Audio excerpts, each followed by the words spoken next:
안녕하세요. 자, 이제 정말 완연한 봄이라고 할 수 있죠? 벌써 4월도 이제 중반 넘어서 막바지를 향해서 달려가고 있는데요. 저는 누구일까요? 아직도 모른다고 하시면 제가 이제 어머님들께 조금 섭외해도 되는 거죠?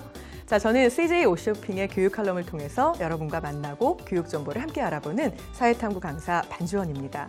자, 지난 시간에 이어서 독서 교육에 대한 두 번째 이야기를 진행할 텐데요. 자, 독서 교육이라는 것 과연 어떤 방법으로 시켜야 하는 것인지, 그리고 무엇보다 어떠한 활동으로 전개했을 때 가장 효과적일지, 이런 것들에 대해서 바로 오늘 이 시간 자세하게 살펴보도록 하겠습니다. 자, 아직도 어머님들께서는 선생님이 동영상으로 말씀해 주시는 것만 들어있나요? 라고 하시는데, 사실 이 동영상 아래쪽에 보시면 더 다양한 정보의 세계가 무한대로 펼쳐져 있는 것 알고 계시죠? 자, 그 정보들을 실질적으로 보시고 또 스크립트 하시고요. 무엇보다 필기도 해보세요. 가장 중요한 것은 내가 얼마나 많이 알고 있느냐가 아니라 그 알고 있는 것을 어떻게 풀어내느냐, 행동으로 옮기느냐, 바로 여기에 달려있다는 것 알고 계시죠? 자, 그리고 이렇게 쭉 보신 정보에 대해서 정말 요긴했습니다. 아니면 그 정보대로 했더니 와우, 이런 효과가 있네요. 혹은 그냥 반주원 선생님, 다음번엔 이런 것도 좀 해주세요. 어떤 내용이라도 좋으니까 댓글을 남겨주세요. 제가 열심히 읽고 그 의견 반영해서 다음에는 더 좋은 교육에 대한 칼럼을 만들 수 있도록 노력하겠습니다. 자, 오늘 이 시간에 배우게 될 첫 번째 이야기, 어머님들께서는 독서를 교육할 때 연령에 따라서 어떻게 교육시켜야 할까 많이 궁금해 하셨을 텐데요. 자, 먼저 미취학 아동을 자녀로 두고 계신 경우라면 에이, 무슨 애들이 독서야? 아니라는 것 알고 계시죠? 자, 아이들은 독서를 통해서 무한대의 상상의 나래를 펴게 됩니다. 미취학 아동인 경우에는 관심과 흥미를 키워주기 위해서 다양하고 컬러풀하고 그리고 소리가 난다든지 재질감이 느껴진다든지 하는 아주 다채로운 형태의 교육 도구로서 이 책을 한번 이용해 보도록 하세요. 그래서 실제 그 책 속에 나와 있는 주인공을 엄마와 아버지가 자, 나는 이 역할, 너는 이 역할, 이렇게 역할 바꾸기를 해보셔도 좋고요. 지난 시간에도 제가 잠시 언급해 드렸지만 실제로 자, 우리가 좀 닭살스러워도 그 책 속에 나오는 주인공이라고 생각을 하고 정말 역할을 바꾸어 했을 때 어떤 느낌이 나는지, 대사 톤도 또 가지고 있는 어떤 복장도 우리 집에 있는 소도구들을 이용해서 활용해보고 그에 대한 느낌을 공유하는 것은 너무나 좋은 독서 교육 방법이 됩니다. 그리고 차츰 아이가 성장을 해감에 따라 이제 글을 읽을 줄 아는 때가 올 텐데요. 이때 한 가지 주의하셔야 할 점은 아이가 글을 읽게 되었다고 해서 자, 이건 네가 읽어봐. 그리고 이제 엄마 아빠는 안 읽어줄 거야. 사실 이 교육법은 여러분께서 가장 많이 빠지게 되는 독서 교육의 함정이기도 합니다. 실제로 연구 결과에 의하면 보통 아이들은 중학교 3학년 정도까지도요, 부모님이 읽어주는 책에 대한 반응의 정도가 매우 남다르다고 하는데요. 그래서 부모님이 오랫동안 아이와 함께 독서를 하고 책을 읽어주고 그 책을 통해 부모님의 목소리를 접하게 해준 경우에 아이의 정서적인 안정은 물론이고 학업 성적의 상승까지 사실상은 굉장히 구체적으로 효과가 드러난다고 하죠.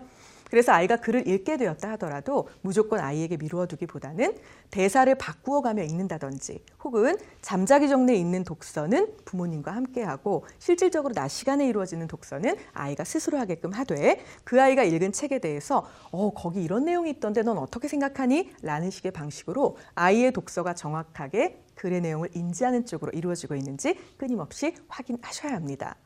자, 아이가 이제 초등학교에 입학을 하게 되었다면요. 초등학교 저학년과 고학년이 조금 다를 수 있는데요. 초등 저학년 때는 시간에 대한 개념뿐만 아니라 아이들의 창의력과 창조력이 무한하게 확장되어지는 대표적인 시간입니다. 그렇기 때문에 좀 공상적인 것, 흔히 우리가 말하는 SF적인 것, 판타지적인 것, 이런 것들을 자주 접하게 해주셔서 신화와 같은 것들을 접하게 해주시는 독서도 굉장히 효과적이겠죠. 그리스 로마 신화뿐만 아니라 우리나라에 전해오는 전래 동화 혹은 신화, 전설, 민담을 읽게 해주시는 것도 사실상 너무나 좋은 독서 교육이 됩니다. 그리고 이제 초등 고학년이 되게 되면 학생들이 본격적으로 지식적인 측면에 대한 욕구를 강하게 느끼게 되는데요. 사실은 초등 고학년이 되었다고 해서 자, 이건 고학년용 이렇게 따로 정해진 독서책이 있는 것은 아닙니다. 다만 과학이나 사회나 역사 혹은 영어의 경우에도 조금 재미있게 풀어진 책이지만 스토리가 분명한 것들 위주로 책을 제시해 주시면 되는데요. 이때 주의하실 것은 아동의 독서를 한쪽 분야로 편중되게끔 유도하시면 안 된다는 겁니다. 다양한 장르를 접하게 해주세요. 그리고 다양한 내용 속에 아이를 풀어놓아 주세요. 책의 바다를 헤엄치는 사이에 아이는 자기도 모르는 수많은 배경 지식을 얻게 되고 그것들과 연계되어서 자신도 모르는 사이에 학습의 효과를 높여가게 됩니다. 바로 이것이 자기가 주도하는 학습으로 들어가는 첫 번째 관문이라는 것, 그것도 기억하셔야겠죠? 자, 이제 이러한 과정을 거쳐서 자녀가 드디어 중고등학생이 되었다면 본격적으로 입시 준비에 돌입해야 된다라는 사실 강박관념 느끼게 되시죠? 자, 이럴 때 가장 좋은 독서 교육은 바로 교과서와 연계하는 것입니다. 물론 다른 학년에서도 교과서의 연계는 필요하지만요.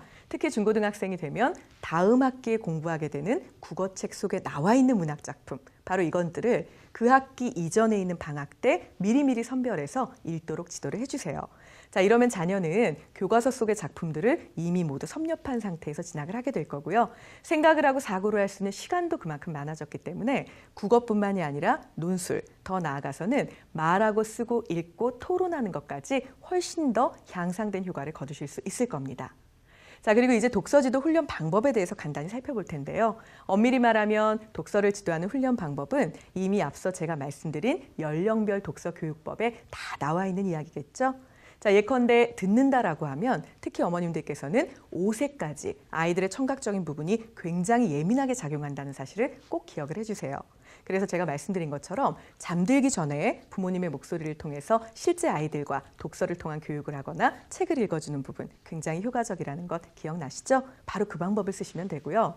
또 읽기 같은 경우에는 아이들이 보통 5세 전후가 되면 간단한 것들을 띄엄띄엄 읽을 수 있고 3세 정도가 되면 사실상은 그림만 나와 있는 책들부터라도 지속적으로 독서를 접하게 해주셔야 될 텐데요.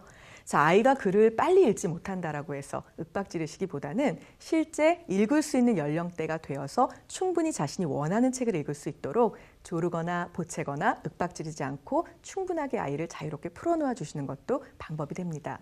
초등학교 입학하기 전에 모든 아이가 한글을 떼는 건 아니라는 점, 그 점을 인지하셔야 되겠죠? 자, 그리고 말하기 부분인데 최대한 논리적이고 이성적으로 말하도록 기운을 북돋워 주세요. 그리고 무엇보다 주의할 것은 부모님께서도 항상 아이를 야단치든 아니면 어떤 일을 시키던 왜 그러하게 될 수밖에 없는지에 대한 명확한 이유를 제시해 주신다면 살아있는 생생한 논리적으로 말하기에 교육이 됩니다. 자, 그리고 이제 쓰기와 생각하기가 있는데 쓰기 같은 경우는 지속적으로 일기를 쓴다든지 독후감을 쓴다든지 생활 속에서 연계되는 방법으로 교육해 주시고요.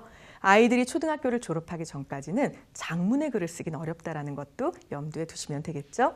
그리고 생각하기의 경우는 사실 밖으로 드러낼 수 있는 많은 장소를 마련해 주셔야 하는데요. 아이의 사고가 깊이 있게 이루어지고 보다 폭넓게 이루어지고 그것이 다른 사람과의 끊임없는 상호작용을 통해서 평가도 받고 또 그 부분에 대한 칭찬도 곁들여진다면 아동은 생각을 하기를 멈추기보다는 더욱 활발하게, 더 크게, 더 많이, 더 풍부하게 생각하는 연습을 스스로 하게 될 겁니다. 자, 이제 다양한 독후 활동의 연계에 대한 이야기도 아래쪽 정보에는 주어져 있는데요. 이 부분은 제가 오늘 영상에서는 따로 말씀드리지 않을 겁니다. 왜냐고요? 독후 활동의 세계는 너무나 넓고 큽니다. 책을 읽고 독후감을 쓰는 것만이 독후 활동의 전부라고 생각하셨다면 이미 그것은 19세기적인 발상이죠. 자, 지금 현재는 독서를 하고 난 이후에 책을 읽고 연극을 하는 것, 주인공에게 편지를 쓰는 것, 그림을 그리는 것, 심지어는 책에 나온 장소를 찾아가 보는 것까지 너무나 다양한 독후 활동의 세계가 펼쳐지기 때문에 이 부분은 따로 꺼내어서 저희가 살펴보는 시간을 마련할 겁니다. 자, 이제는 마지막으로 NI와 독서를 연결하는 이야기를 할 텐데요. 자, 이 부분은 사실 요령이 간단합니다. NI의 세계도 또한 넓고 깊기 때문에 저희가 따로 한번 시간을 반드시 마련할 거고요. 또 어머님들도 이 부분에 대해서는 요청사항, 질문사항 참 많으셨는데요. 자, 주의하실 것 한 가지는 신문 교육이 좋다는 것만 생각하시지 말고 초등학교 이하의 자녀는 반드시 어린이 신문을 쥐어주세요. 그리고 중고등학생 자녀에게는 성인들이 보는 같은 신문을 주시면 되고요. NI 교육이라고 하는 것이 반드시 신문의 내용을 뜯어붙여서 그걸로 뭔가 콜라주를 만들고 이런 활동을 하는 것뿐만이 아니라 내용을 읽고 그 내용에 대한 자기 생각을 명확하게 표현할 수 있는 방식이라면 그 어떤 것이라도 훌륭한 NI 교육이 된다는 점, 그 점을 기억하시면 되겠죠? 자, 독후 활동과 NI에 대해서는 반드시 한 번 따로 시간을 마련해서 더 자세한 내용 짚어드리겠다는 약속을 드리면서 오늘 이 시간 독서 교육에 대한 큰 틀에 대한 이야기는 마무리를 하도록 하겠습니다. 이것 외에도 독서 교육에 대해서 많이 궁금하신 분들은 댓글을 통해서 어떤 부분이 구체적으로 궁금하신지 정확하게 질문하고 제시해 주신다면 그 부분에 대한 해결을 하는 것도 저희들 교육 칼럼에 충분히 반영하도록 하겠습니다. 자, 따스한 봄날인데요. 가을이 올 때까지 독서교육 미루시지 말고요. 자, 이 봄부터 1년 사시사철해야 되는 독서교육 지금 바로 책으로 뛰어가셔서 아이와 함께 손잡고 그 책 속 세계 흠뻑 한번 빠져보셨으면 좋겠네요.